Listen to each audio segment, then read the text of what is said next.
What's going on, everybody? Welcome into the Tuesday Track Talk, episode 69, part 2, coming off of our interview with Ryan Farrell as a special guest with us on the podcast. We're going to go ahead and dive into the clash at Bowman Gray. We'll touch on a little bit of the dirt racing at Alltech with some dirt super late models, and then we will briefly touch on the news of the week. But as we dive into it here, fellas, how we doing? Just glad that it was a great interview with Farrell. Great time. Yeah, no, first driver on the podcast too. So always good to get insight from somebody that's actually in the cockpit and smashing the gas and brake. So no, it was fun. Yeah, looked at some of his camouflage hats on Facebook too. And if he gets those restocked, I think he's got himself a customer. So no, it's fun. Customer, one of them. Yep. So definitely looking to the racing season, seeing him back at the track, chat with him a little bit, and see what he could do this year as well. Absolutely. Well, as we go ahead and dive into the week here, let's go ahead and look at what we've got going on for news in the racing world. So, Van Grohl, I'll go ahead and kick it to you.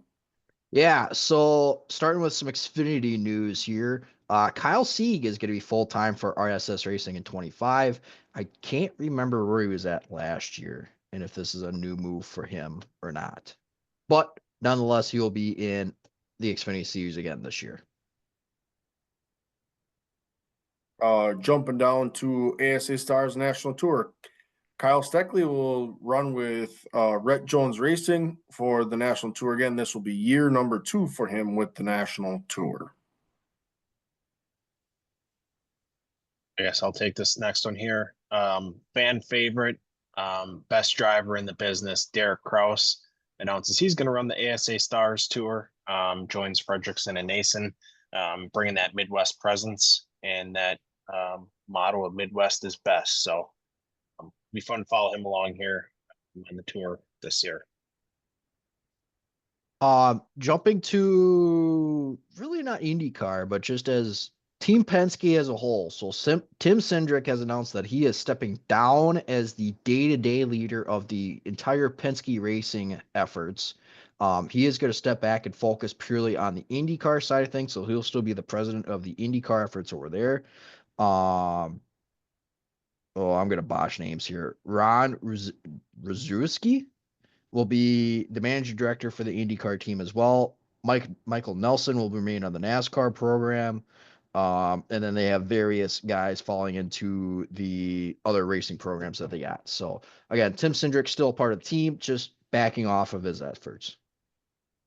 And then since I got the list of drivers, I'll hammer this one as well.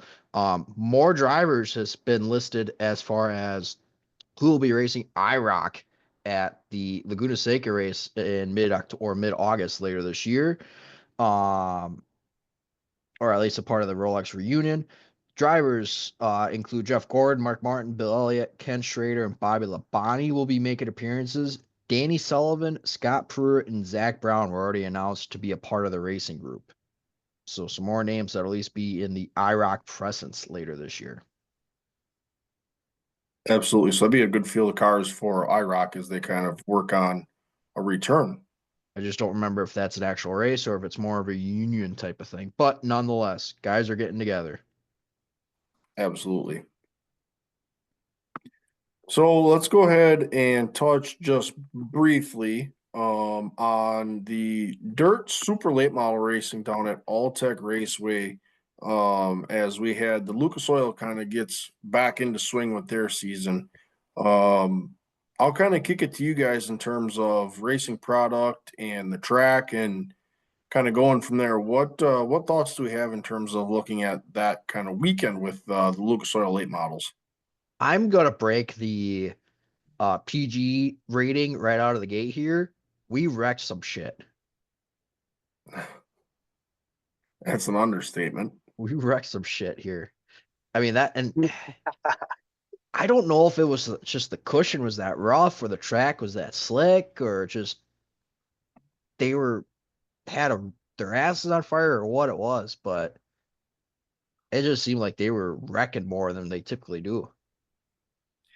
Yeah, It it was was. not, I mean, general consensus. Well, I'll touch on your point first. I mean, that track was rough as shit. Let's just call it what it was. And it was one of those, almost um dirt track world championships in 2024 where it was at Eldora where it was you just gotta who can get around the bumps the cleanest. Because it was rough as shit up there. And if you hit it, you were getting your brain rattled. But um, yeah, I don't know. It was all right. I will say I was not overly thrilled at 9:15 on Saturday night. When I'm looking at my phone, I'm like, it's 9:15 and we're rolling Heat 4, and I'm like, Yeah. And they're Jesus, if I'm they're in not. the Eastern, I mean, I think it was what, 11:30 Central Time when they finally got done. and you I'm not even lie to you for a single second. I didn't watch that feature. I laid down in bed at 10:15, and I was like, I had my phone in my hand, and I did the whole as I was laying in bed, and I kind of like bobbed you're one time. fighting it. My phone hit Exactly. me in the face. It literally bounced off my nose, and I'm like, I'm Yep. out. I I was dozed off. It I was trying so hard to stay awake for that, but there's just nothing I could do. But yeah, so and if you had the chance to scroll on X, there was a fair share of drivers that had loaded up and left, and um, people saying just the track prep and this, that, and the other thing had led to them being stuck there. But Yeah. I don't know. Over the weekend, I think you can shout them out there. Sheet metal GA58. Solid run. Um, Yep. Cost RTJ some serious mucho dinero there. But New track record. Yep. He crushed the track record. And is coming off of win at Volusia as well last week, 2 weeks. Yep. Yeah, good. Good for him. I mean, he's found kind of his footing now in where he's at with this Roberts Racing and Roberts Motorsports, I should say. And good to see him kind of finally get his footing and finding speed consistently. Where I truly believe I've said it time and time again. I think 2025 is going to be a breakout year for Garrett Alberson. Being back on the Lucas Oil and being at tracks that he's been to previously, I do think that this will be a really, really good year for him, even amongst a very stout field of cars that are going to take on the Lucas Oil Series. So I don't count out the 58 just yet. He's proven he's had speed in that Longhorn, and I hope that continues to show. And I mean, yeah, I think. Go ahead. I was gonna say, I mean, Devin Moran is another one of those guys that, he's had himself a hell of a week. And I think if I remember right, he cut a tire there on that last lap. Yeah, cut a tire on the last lap on Thursday. That took him Yep. out of winning 2 races, honestly, on the weekend. Yep. He had that race. He had the car to beat. It was Yep. Heartbreak Hotel for Devin Moran. Absolutely was. So, RTJ kind of stunk to show up 2 of the nights. Yep. He has said time and time again, Alltech is one of his favorite racetracks. It proved that the guys could give him what he needed to win. So, with his little stumble early in the season, he drastically closed on being in the top tier of the points right out of the gate. So obviously he's proven again that he will be somebody to contend with week in and week out in terms of winning a championship with Lucas Oil. And I'm not that we throw shade or hate, but it is nice to see he is not invincible. Yep. This is true. That granted we're 2 weeks into the year, so This is but true. yeah, I mean, I don't know. was by surprising a little bit. I would say two, another little surprising nugget. Granted, had a pretty good drive on Saturday night, going 18th to 10th. B Shep, he smashed some stuff up over the weekend. Found himself in a B main on Saturday night. So, yeah, I don't know. became an expert think, in hanging upside down at one point. Yeah, so I don't know. You want to win these races early in the year, but again, I don't think you can throw a ton of stock into them. Again, we're 2 weeks into the year. B Shep back with Rock One, getting reacquainted with the team, figuring it all out. Same with Ricky Thornton Jr. You know, I don't know. Long season ahead yet. Yeah, that's why I said, Yep. Don't throw a ton of stock into them, but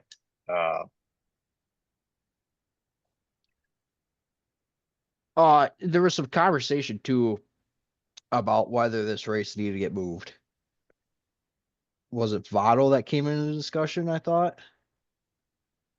There was a few tracks that had been mentioned in terms of potentially moving this race away from All-Tech, but I thought another interesting one too was that I forget which night it was that they closed the gate and none of the guys could see what track prep was going on. Was that Thursday night? I think they did that. yeah, there was a little bit of talk of that as well. Yeah, I don't know. It's hard to know. Alltech, when Alltech is dialed, Alltech produces some absolute Yep. incredible racing. Let's 100%. not deny the fact, and one or two of those nights prove that track can prove it is one of the best in the business. So I think we have to remind ourselves of that, not be too hard on the whole situation. But you toe a fine line in doing so. There was a lot of people talking. Correct. It's in sometimes when there's smoke, there's no fire, but sometimes when there is smoke, there is a fire. Yep. And it's you told that fine line very carefully. So I don't know. It's a tricky situation either way. I still think Alltech puts on great racing. I think we saw a little bit of that this weekend as well. So I mean, it's not like it was a complete stink up the show. Of course. no, But nonetheless, again, early in the year too, everybody's trying to figure stuff out. Not everybody runs all years, so who's to say? Yeah, for sure. yeah. But Again, it's overall, it wasn't a sleeper of a race. But again, it's early in the year. Guys are still shaking some stuff out, and a lot of new guys, new teams, or new same faces with new teams. Yep. And so I think we're just working through just a little bit of a readjustment or not a readjustment, acclimation phase, just getting used to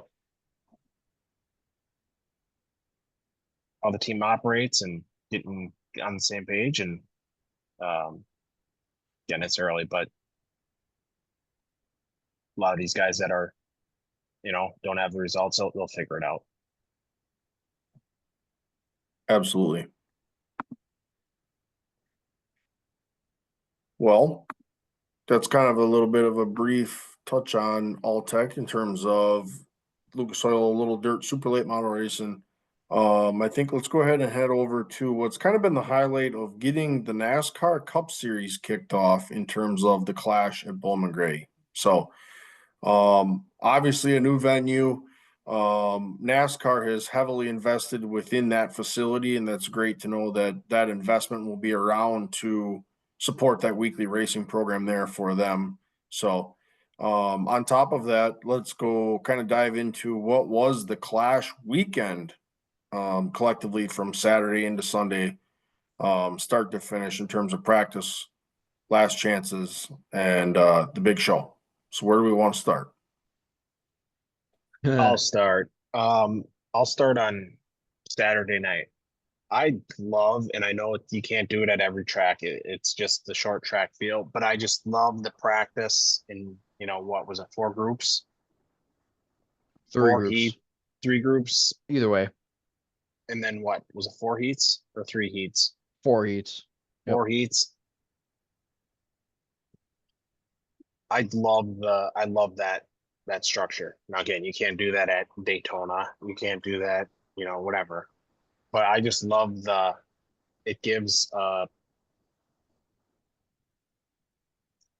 don't Gives know.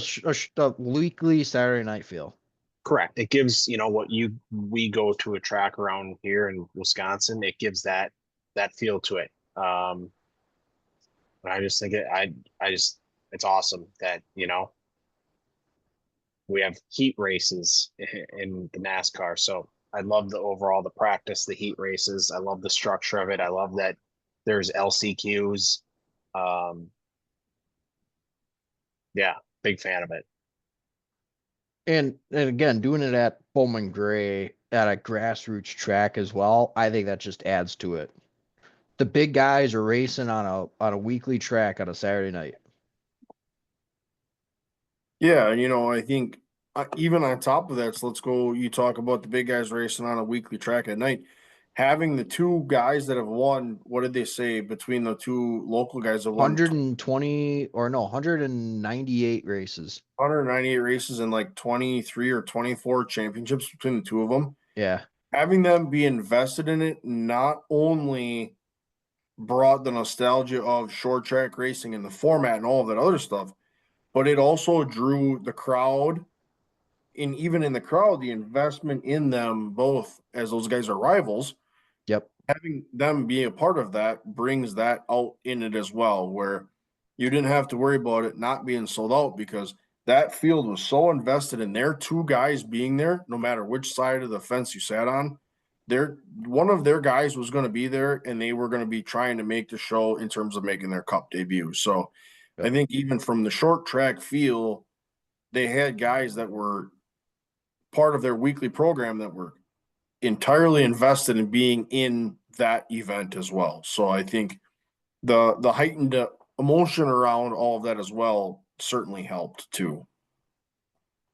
So Alan, I'm going to steal kind of one of your points that you brought up too. I think we mentioned it on, or no, we missed it on Ryan Farrell's interview, but you brought it up in our group chat.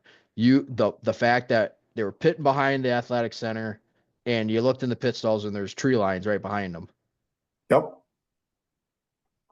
You want to talk about a short track field? And this part we did mention is when we talked to the Ryan is you look behind the pit boxes and there's the tree line. And as they said, as Ryan even said, it feels like home. Yep. It feels like being at the Dells. It feels like being at Madison. The tree line's in the background, and you can, as a short track racer, he can relate to that, and I think that helps the investment in the viewership and being able to pay attention to those races and know that there is still people within the organization that are going to do those types of things to be able to invest in that conversation. One point I think we should talk about here real quick is just the overall racing product, from cars spitting on the track to the bumps that were given. Like, what would you think about the racing product itself on the track? I think, like I mentioned it when we were talking with Ryan. Again, I chimed in right away on the group chat. I was surprised. I was surprised, or I should say, I was afraid going into the Clash. I was afraid it was going to turn into an LA Coliseum race where if you're not on the bottom, you're screwed. Yep. And then fast forward again, to reiterate, I was surprised at the way the outside you could hold your own. I'm not saying you could make it work, but I'm saying if you were out there and you had the car, you could do it. You could at least hold your own. And Denny Hamlin, again, he had the car that he could do it. He could at least hold his own. And then, You know, when he eventually got around Chase Elliott, he was riding around the outside, showing him the outside, and Chase Elliott moves up a little bit and boom, crosses him Yep. up and goes under him. So overall racing product, again, um, you know, I thought it was a good step in the right direction. I was pleasantly surprised, if I'm gonna be honest. I would agree. I mean, let's be honest about it. We knew that at some point it was going to get rough. And I think Yep. there's one or two heat races that kind of proved that it wasn't going to be a secret that guys were going to rough each other up. Let's not be naive about it. But I feel like, and they said it leading up to the feature, and they said, it's kind of been rough in terms of the last chance in the heat races, but they just said, we think the best racing product is yet to come. And I was a little bit skeptical at first. But ultimately that feature race really was not as rough as what I expected. Yep. There was no wreck with 4 to go. There was no spin with 3 to go to set up, what everyone wants in terms of the green white checkers or a short run to the Just finish. They're just dive bombs and just, yeah. yeah, it just guys minded their business and they were just racing hard with what they had, and it ended up being a really good race. The only thought that I had, and Ryan kind of touched on this too, was, and this might have been after the fact, I just wonder if the cars are too sturdy and too grounded for that type of track where, I mean, you got to hit a guy in order to move him versus the Yeah. wiggle, like he was saying. You can just kind of wiggle a guy to get him out of the way. I would agree, and you can go back and watch some of those in-car cameras, some of those footage of, I think they showed Larson, Yeah. or that video. I saw a video of Larson where, you're so tight in those cars. It's just like you get one little bump and it feels like a shot in that car. And it Yep. feels like that's the only way at a track like that that you can move somebody is to give them a massive shot. And literally rattle their cage. Yep. That I yeah, think I think you're to your point. Yes, I think you're right. I do think does this car quite fit this track?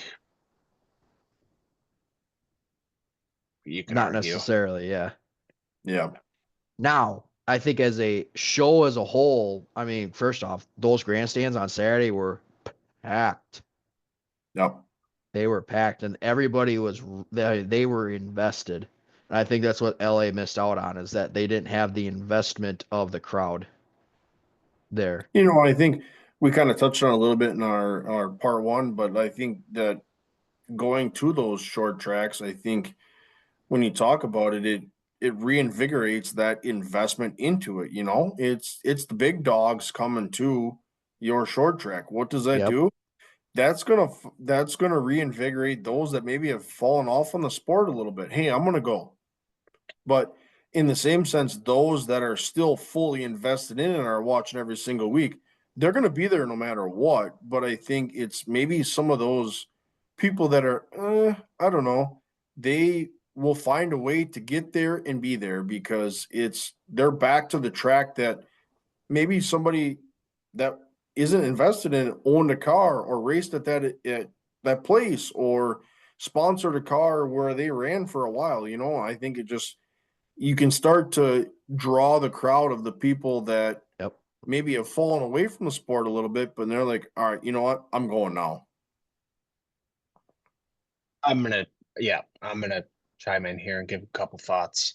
Um, the old life saying, grass is always greener where you water it, and not saying that NASCAR should try to, get into new markets and, do things like they did at the LA Coliseum. But that experiment, so to speak, felt like you were trying to stick a square peg in a round hole.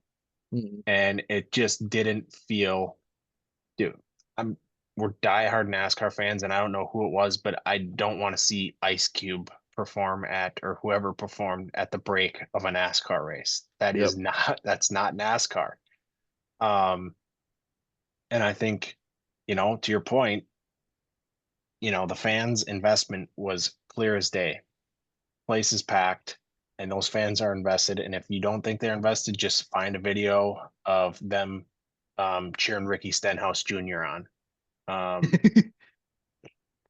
That's mean, you one can way to put clearly it. see those fans, that place was packed. They're passionate. They Yep. want to be there. They're invested both nights. It was, and so again, I'm not saying NASCAR doesn't try to, to grow the sport, we've got to get into new areas. But again, sometimes if it ain't broke, don't fix it. And it's going to, grass is green where you water it. And Yep. that was, I think it was as close to a home run as you could get for NASCAR. This was a big plus. 100%. This was a big plus, and this is something they could build off of.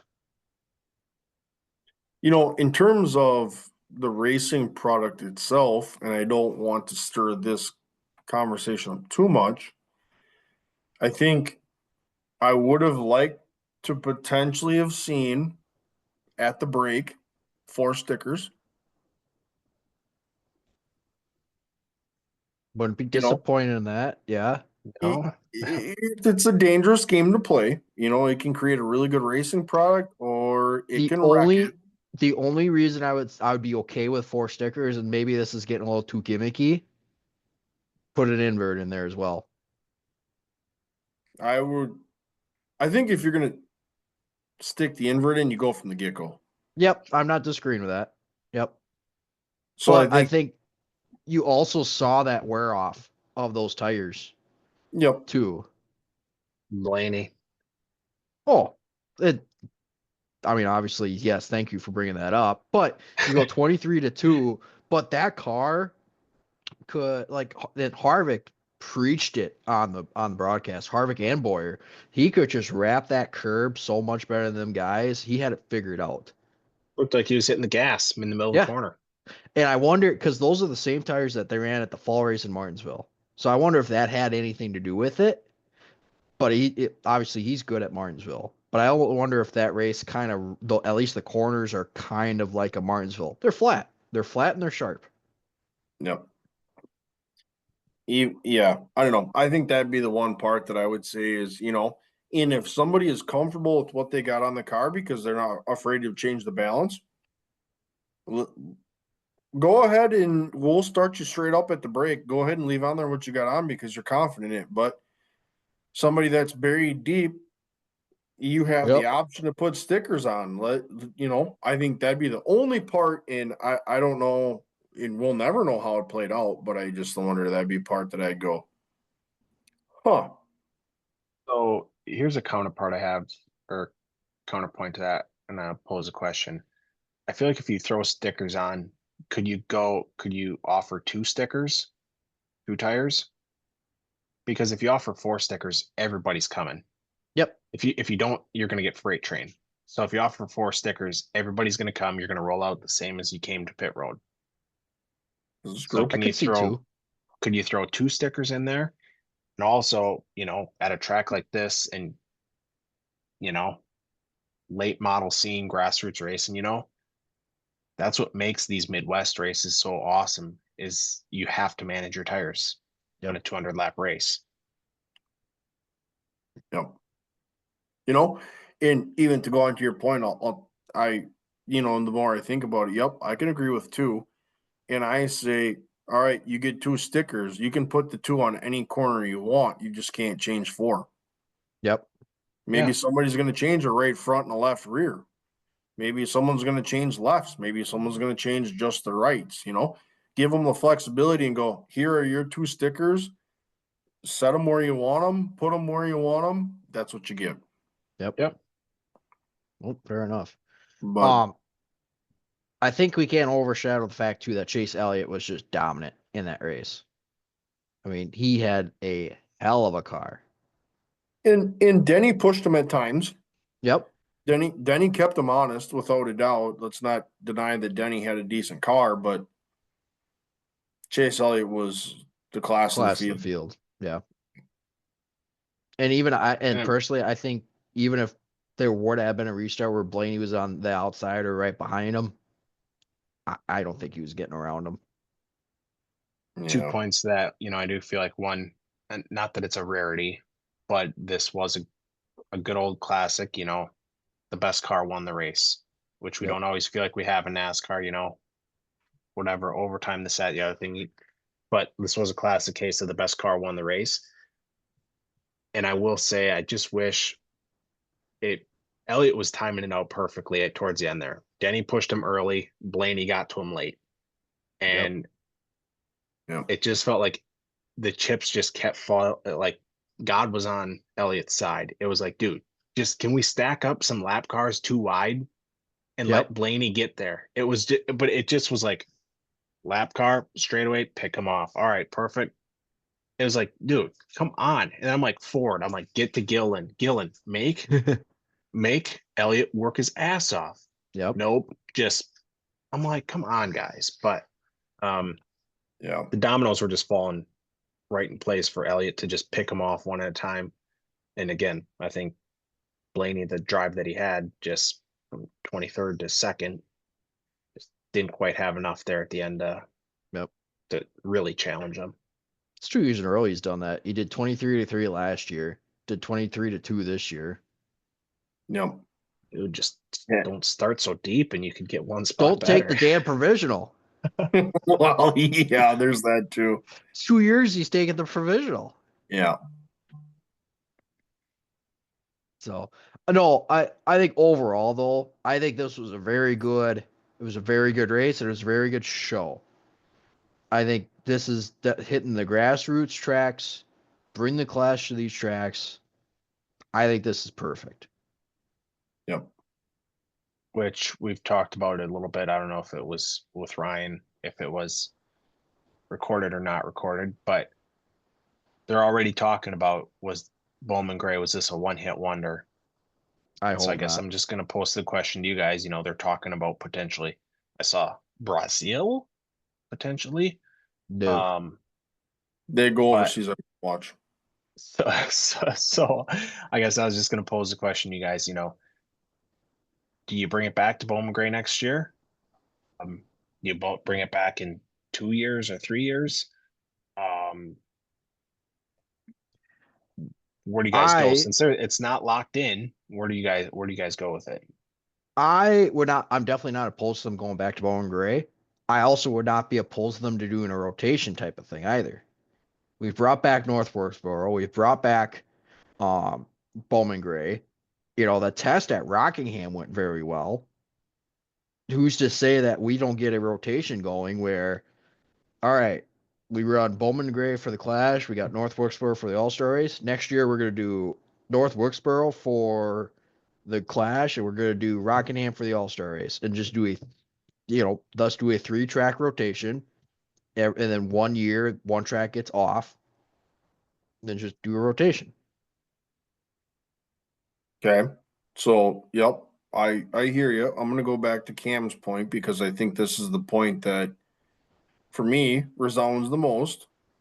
If they take this thing as the conversation has been over the drink, you staying up at 2:00 to watch that in the morning?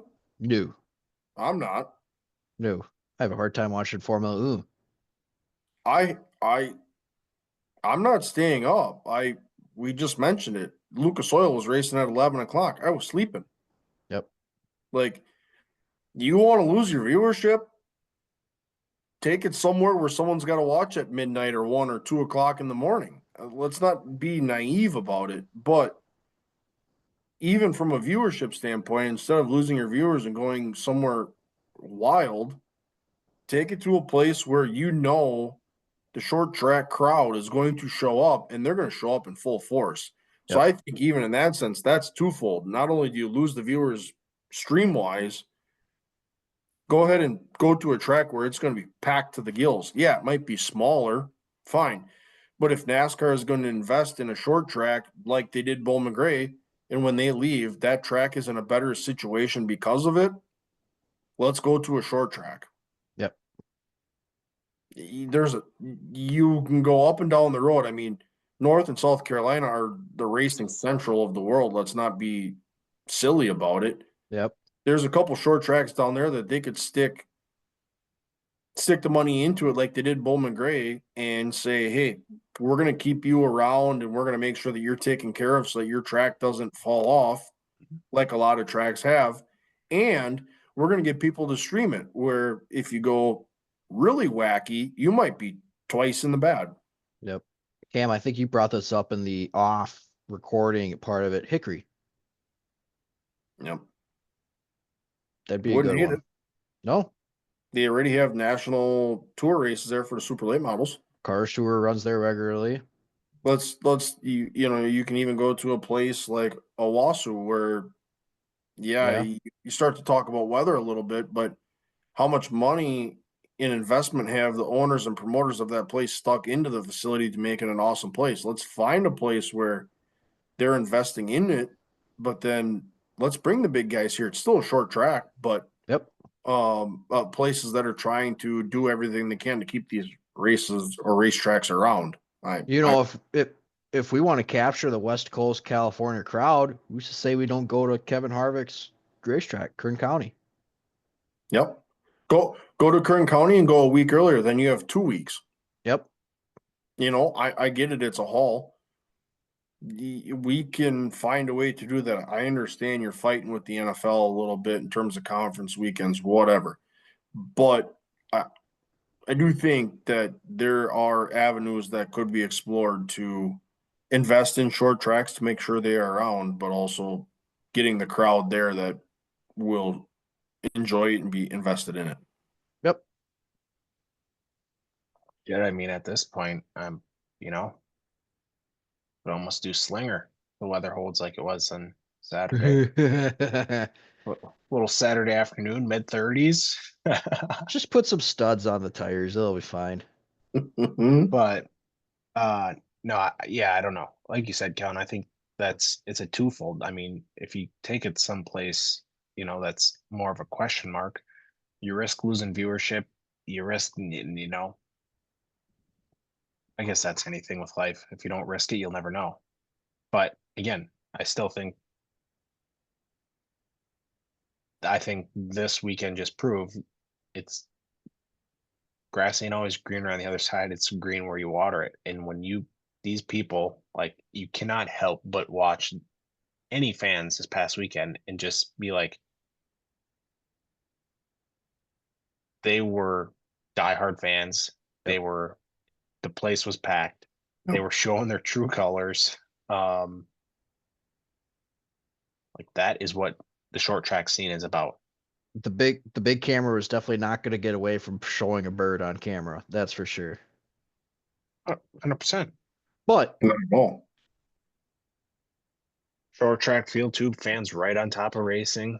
I do have to say, where the wall kind of jutted out coming off of 4, and they were like kind of right down on the track, the fans were seated. That kind of gave me the Slinger feel off of 4. Yep. Like 100%. I wasn't there, obviously, but it just gave me the feel of you are right on top of the track. You got a good idea how they felt. Yep. You can be sitting in the bleachers and you can be 14, 16, 18 feet from the racetrack. Like you are on top of the racing action. Yep. 100%. So, well, I mean, overall, I thought it was a great weekend. If they go there again the next 3 years, I'm all for it. I wouldn't be disappointed a single bit. I think it's sold. I'm in. Be okay with it. So, well, it kind of wraps up the broader talk of the Clash. We can say that yes, Denny Hamlin did, or not Denny Hamlin. Good Lord, Chase Elliott did win the feature. Yep. Ryan Blaney somehow managed to come through the entire field without a scratch, what it felt like. So Chase Elliott wins the feature, Blaney P2. So those are kind of the top 2 guys, and that was the race at the end to the checkers. So Van Grohl, do you have some races for us this coming weekend? Yeah, races are starting to pick up here. starting with, well, really the big one is the continuation on of the Winter Nationals at Ocala Speedway for Lucas Oil. They've got practice tonight as we record on Monday, and then they race on tomorrow, on Tuesday, Wednesday, Thursday, Friday. Yep. Really race the rest of the week up through Saturday. They race on, yep, up through Saturday as well. You also got the World Series of Asphalt starts up on the 7th, on Friday down at New Smyrna for 10 days of racing down there.